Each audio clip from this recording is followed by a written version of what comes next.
Welcome everyone to ArcJet Systems. This pre-war company specialised in rockets and aircraft, and at one point they may have even been able to get humanity to Mars. Working closely with the US government, they were also researching and developing a deep range transmitter, which Dance and his team need in order to contact the Pwidwin. Now, I will show you what this building looks like if you don't enter it with Dance. It's slightly different, not majorly, but slightly. You can see all the automated security have been dealt with since certainly rampaged through this place.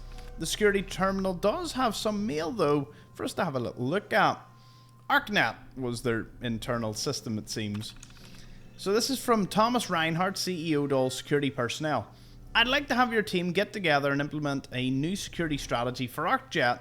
This is our first contract for the USSA, and I don't intend to have any security slip-ups while we're working on the XMB booster engine. I want you to double the coverage 24 hours a day and install automated countermeasures inside the facility.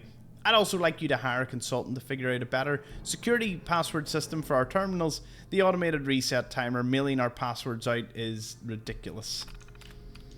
Turrets. This was some Sam Brent, the security lead. Starting tomorrow, we'll begin distributing identification badges to all employees. These badges must be worn at all times. They are infused with a low-yield radioactive isotope. Sure, that's pretty safe. That will prevent our internal security turrets from accidentally shooting any one of our employees. If anyone is caught near the entrance to the engine core without a badge, we are not liable for injuries you may sustain. Turrets will go online in 1 week, so I suggest you sign up for your badge as soon as possible. This was about the incident. Sam, what the hell is going on down there? How did a member of the press get all the way past security, through the research facility and into the engine core without tripping our alarms or turrets? We have a real mess in our hands and it's going to be your job to clean it up. I don't care how you do it, just make it all go away. If this comes back to bite us, I swear you're going to be the one that takes the fall. So it seems member of the press somehow slipped by all the new security measures that ArcJet had now implemented. So let's carry on into the facility. The ruins of their offices. Not much remains, but you can still pick up a bit of junk here and there. And then you enter this room with Dance, and he'll ask you to open the door through the lab control terminal. Now, if you are able to crack an advanced lock terminal, you can just go ahead. Or, alternatively, you can go over to the lab analyst terminal and you can have a look at this. This is your annual reminder that all terminal mainframe passwords are to be changed on a monthly basis. Failure to do so may result in automated changes, the suspension of network privileges, and or disciplinary action. Please do your part in keeping ArcJet Systems secure. And when you press the automated password change, it will automatically give you the ability to open this terminal. And really all it does is lab controls tells you it can't access the prototype and the security door, which you can open and close. The synths for some reason overwhelm you, you can just close it. That's how we listen to the work log. Why the heck are they making us record this? Oh crap, it's on, isn't it? This is Technician Rand, ArcJet Propulsion Division. I'm here with Technician Janowski, work log A1190. Janowski and I have been working on the Mars Shot project for about 3 months now, and I think we have the thrust calculations worked out. Man, I wish I was headed up there with those guys. Be nice to get the hell away from our lousy planet. Hey, easy. If we don't record these logs properly, we're gonna get fired. The supervisor is already itching to get rid of us, especially since it's taking us longer than we promised. So what? We've been drafted anyway. We're shipping out in a few weeks, remember? Soon we'll be doing push-ups, eating freeze-dried rations, and just wishing we were spending our day inside a cushy private laboratory. Of course I remember. But I'm trying not to imagine getting my head blown off when I'm on the front line, and keeping my mind on work is helping me deal with the problem. Maybe that doesn't make sense to you, but it's important to me, okay? All right. I'm sorry. Look, why don't you toss this tape and we'll start a new one.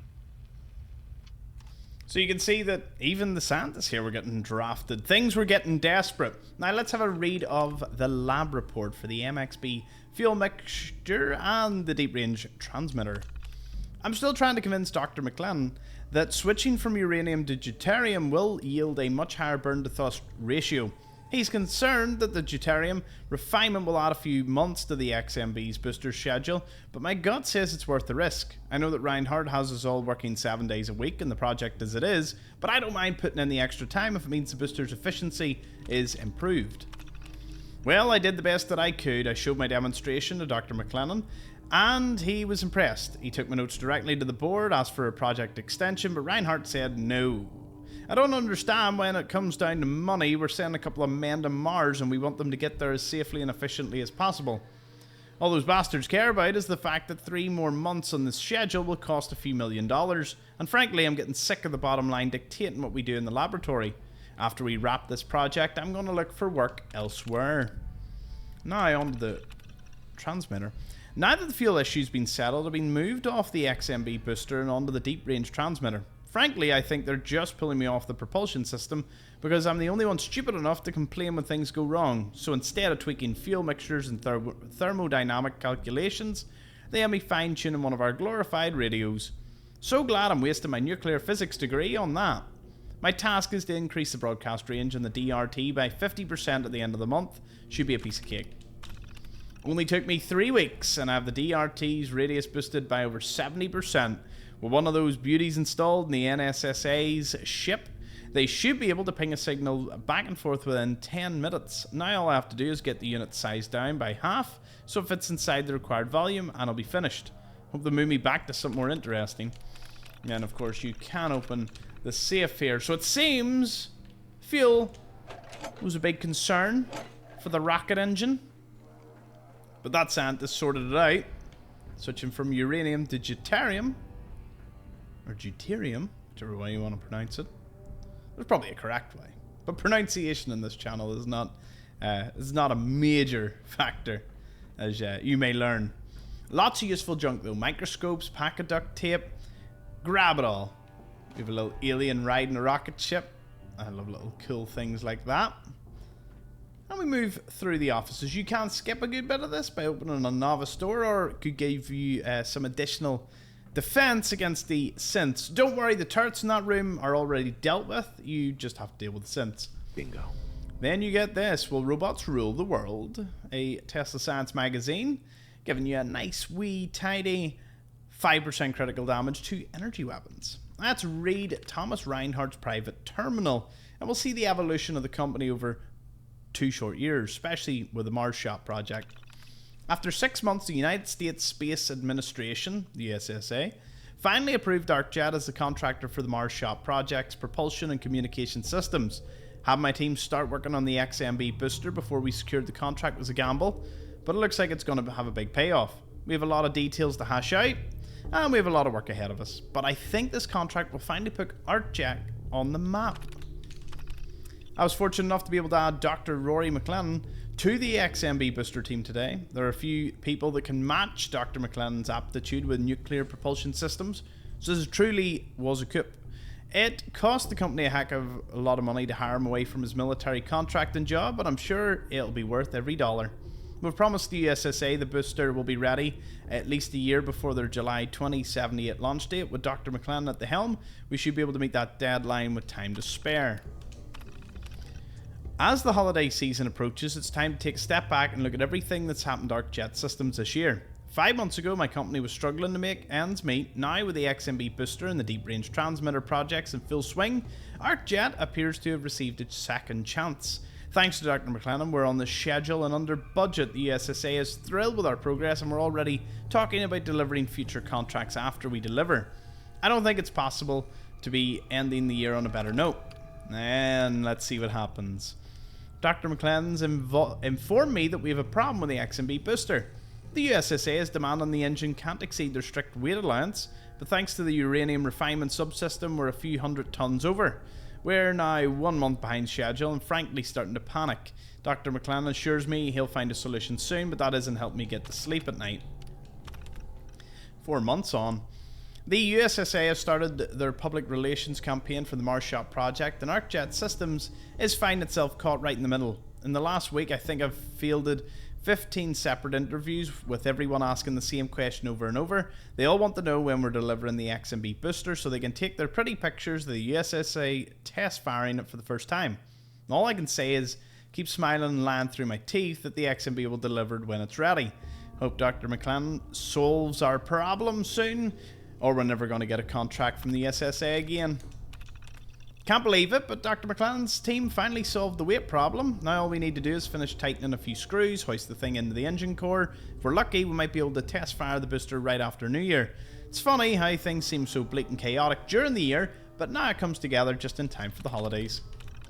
We've scheduled a photo opportunity tomorrow for the XMB booster's first test firing in the engine core. We're going to stick them all down in the control room, let them shoot their pictures through the thermoglass window. After Dr. McClellan gives them a short explanation of how the booster works, the engine should put out a hell of a lot of thrust and be quite a spectacular show. Been 2 weeks since the accident before the XMB booster's test firing event. Somehow a photographer managed to wander past security into the engine core a few hours early. Dr. McClellan was running a quick test on the booster, letting it run for a few seconds to make sure it was ready for the demonstration, and burned the photographer into ash. Thank God no one else saw what happened. I'm having Brent take care of the remains after all, that's why I hired him. If word of this accident goes public, we'll be shut down, and I may as well put a for sale sign out the front. All the unrest overseas is making the USSA nervous about proceeding with the Mars Shot project. They're telling me they may have to delay a year or more depending on what happens. If that's true, we'll just have to make do with the proceeds from the deep range transmitter contract, which we've already completed. I'm trying to keep everyone's spirits up here, but it's getting harder and harder with the world falling apart around us. Hopefully our government will work things out and we all can get back to work. Let's have a look around his office. Nothing in his desk, maybe it was cleared out before the bombs fell. We advanced safe that you can open up. Then if you just take a straight right, you can go down here to this little dead end and open a wee novice safe. There's a few turrets that you'll have to deal with. Alternatively, Dance can deal with them, or you can go in here to the repair department and see some repair orders. Installed a new terminal in Reinhardt's office. He's demanding some serious security on it to show that we've got the Mars Shop contract. I'm not sure if he's being paranoid or he's got real reason to worry. I'll set him up with the best we got for now. Okay, now I'm convinced Reinhardt is paranoid. He's had me put in automated turrets in the main hallway outside his office. You'd think we were working for the military instead of just the United States Space Administration. Got McClellan constantly bugging me that the mainframe keeps running out of space. Ordered more storage, but we're rapidly running out of room down here for any more consoles. Might have to talk Reinhardt into letting us spill over to the office sections. Shouldn't be too much of a problem. Brent came down, had me pull all the video surveillance records from the mainframe last month. I asked if he wanted me to make him backups, and he grunted like he always does and abandoned the originals. No idea what he's doing with them, and I don't want to know. As long as I keep getting a paycheck, I could care less. And that is where you will be able to control the turrets. At the back here, you can get yourself a wee military grade circuit board. Not a bad one to pick up. You can check the likes of the boardroom over here for a wee overdue book. And another wee office room over here. This is probably where they were going to spill over the consoles if they needed more space. The bathrooms are connected via a massive hole in the wall.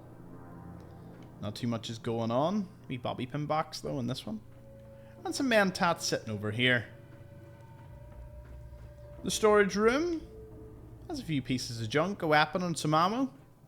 And then this is the door that you would normally have went in if you hadn't done the quest for Dance. So I'll show you the layout change. It's very minor. Oh. Whoop. Across the gap. You can drop down to this elevator. Someone was in the elevator. I do wish there was more. You could loot the bodies of skeletons and it would tell you like who it was. Like, was this Reinhardt and he was trapped in the elevator? You know, I would love to a bit more background on what happened to some of these people. You know, the lore just seems to just end. I suppose that gives the player a bit of a mystery. And you don't have to finish everything. You know, every little story. But a few of these would have been nice. Even the skeletons. As requested, I've had a floor safe installed in the front office. It should allow you to pay for any incoming deliveries or store valuables until they can be transferred to a more secure location. Let me know if you have any issues with the safe or locking mechanism. Reinhardt to the reception. I realise our announcement regarding the Mars Shop project has caused quite an excitement with the national media. If any members of the press are requesting statements or interviews, please direct them to our public relations department and do not attempt to answer any questions or give information regarding the project unless pre-authorization has been provided. So there's no way to open the safe through that terminal. But if we mosey on down, this will take us into the next section, the engine core. Thankfully, it's a very linear dungeon. There isn't too much going on until you get to this point. It may seem confusing, but there's actually 3 levels to this. I'm saying that because I didn't realize there's a door up there, and there's a door there, and there's one up there. So that may have sounded more confusing than it needs to be. This is the amount of bodies that I had from leaving the game for about 20 minutes. So you can just leave the game running when Dance is fighting. The synths are unlimited. Now it doesn't have the Fallout 76 loot all corpses button. I hope that is definitely in a future Fallout.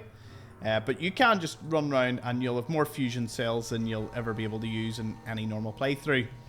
This will be the facilities terminal, a novice one. You'll be able to turn on the engine core from here, and I'll show you exactly what it'll do for you. Because who doesn't want to see the engine fire up? Do something. Command accepted. Commencing 5-second countdown. So you remember they talked about the journalist that escaped, or not escaped, like dodged all of the security to come in here? They will be fighting each other. The AI's just turned off at the minute. This is what would have happened to said journalist. 2. They'd have been barbecued. Even with a second of a fire. Where do you see this? You are hiding because your engine firing. It is quite a spectacular scene.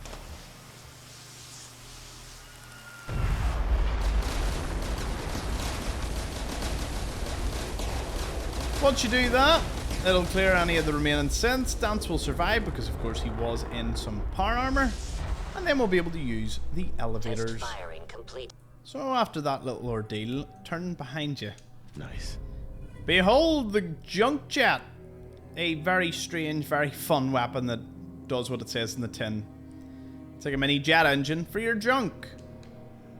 Let's have a listen to the personal log as we use the elevator.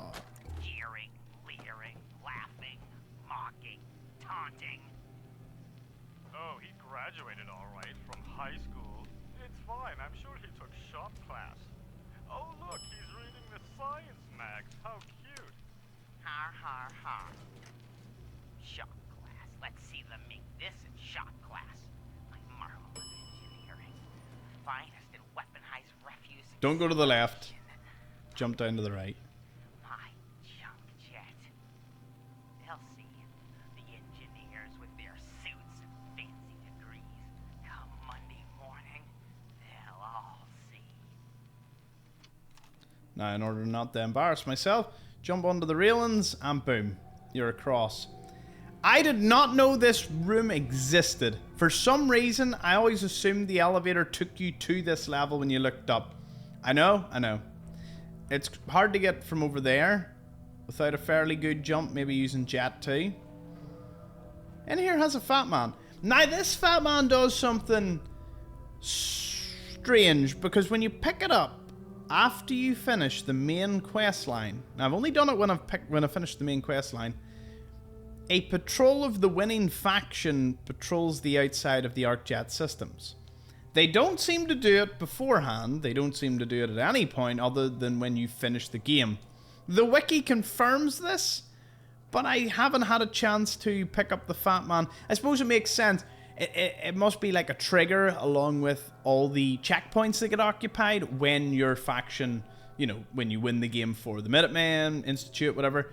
Yeah, they start patrolling the ArcJet Systems. But it states you don't pick this up until after you finish the main quest line for that to happen. I haven't picked it up and then finished the game and checked. So, interesting conundrum but a fat man nonetheless.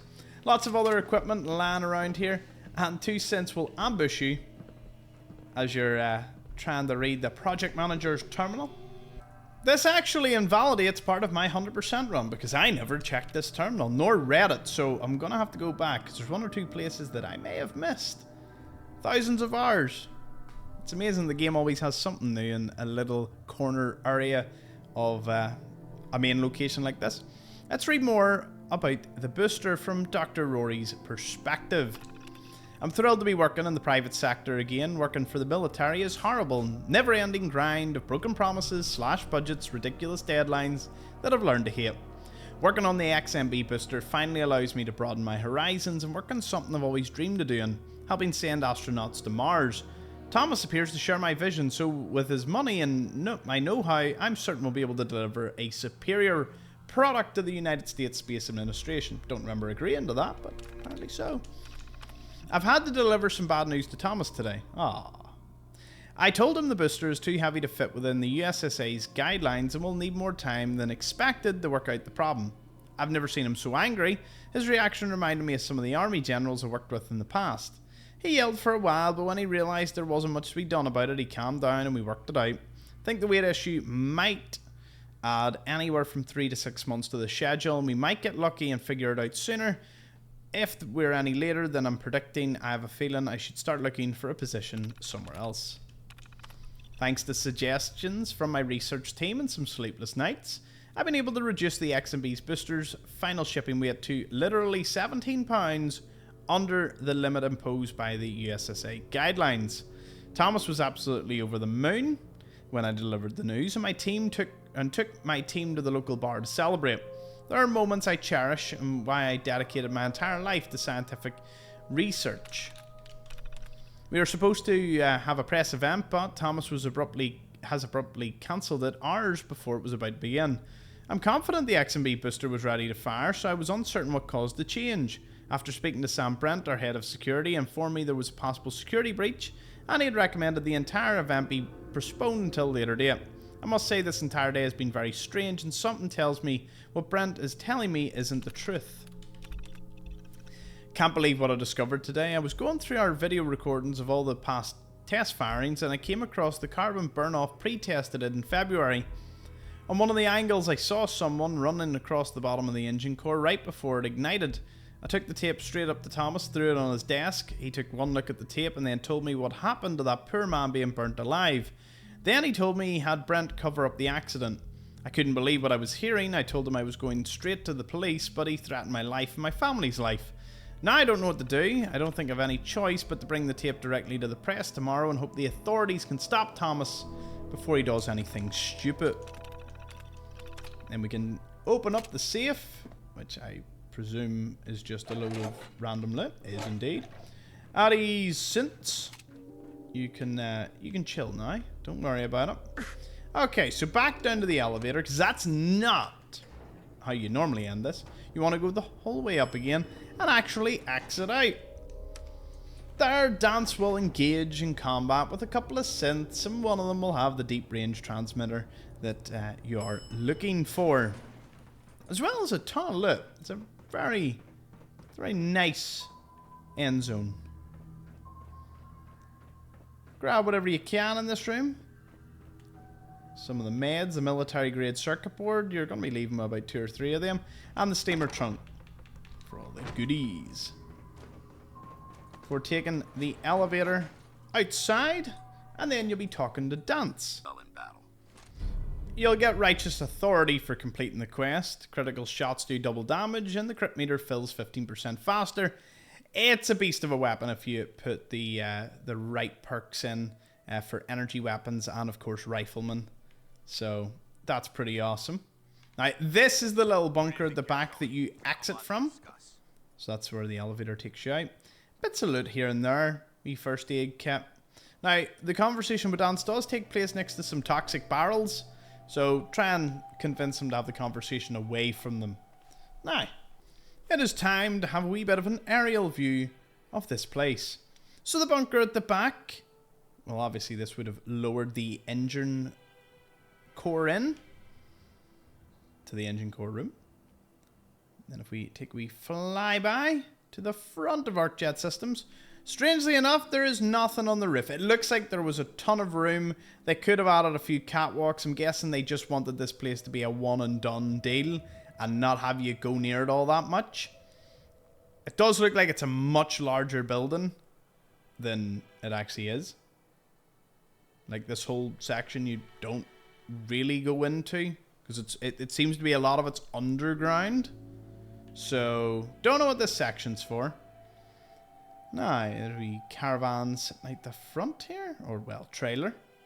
There's fan, cams, nothing too major. And then of course, you've got the Stingray. Stingray or Stingwing? No, this is the Stingray. Yeah, one of the main things that ArcJet would have been producing.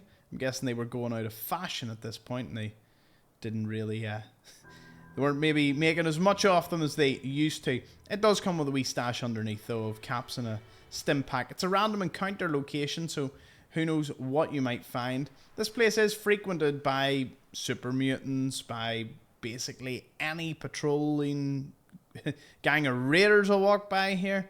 But there is one thing quite interesting over towards this bridge that I have to show you.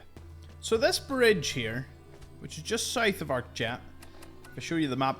ArcJet Systems, by the way, is just west of the Cambridge Police Station. It is south of Sanctuary, so just head straight south. Once you get to Walden Pond, Gorski Cabin, you're in the right direction before you reach it. Now head south from ArcJet to this bridge.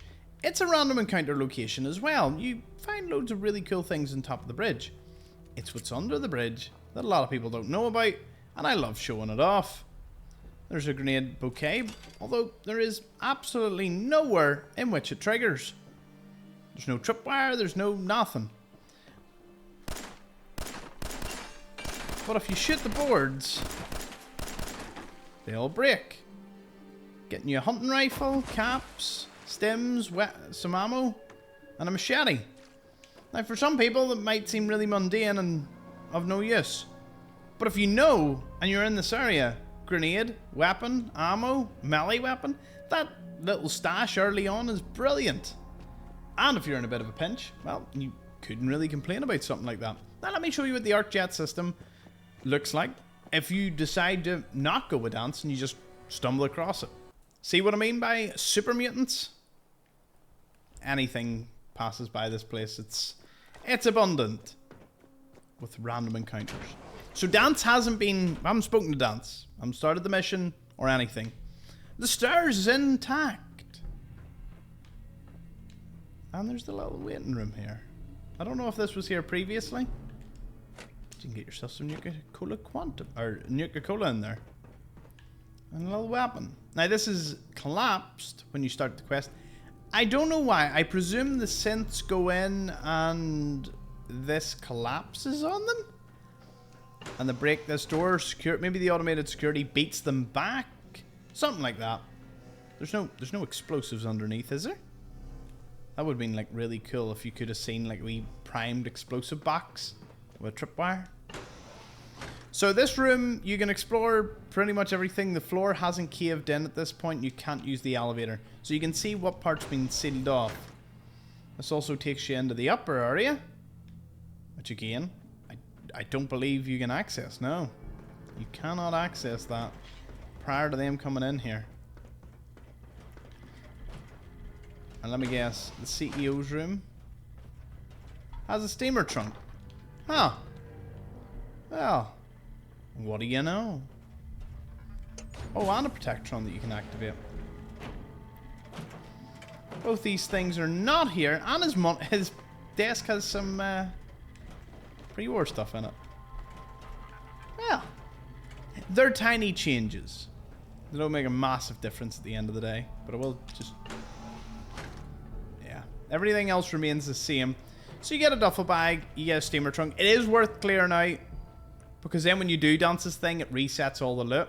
Only does it the once though, so it's a one and done deal. But that has been ArcJet Systems. The story, the location, the quests, the items, something even a player at 4,500 hours did not clock, which is the Fatman and that project terminal. So thank you all for watching. I'll see you all in our next destination.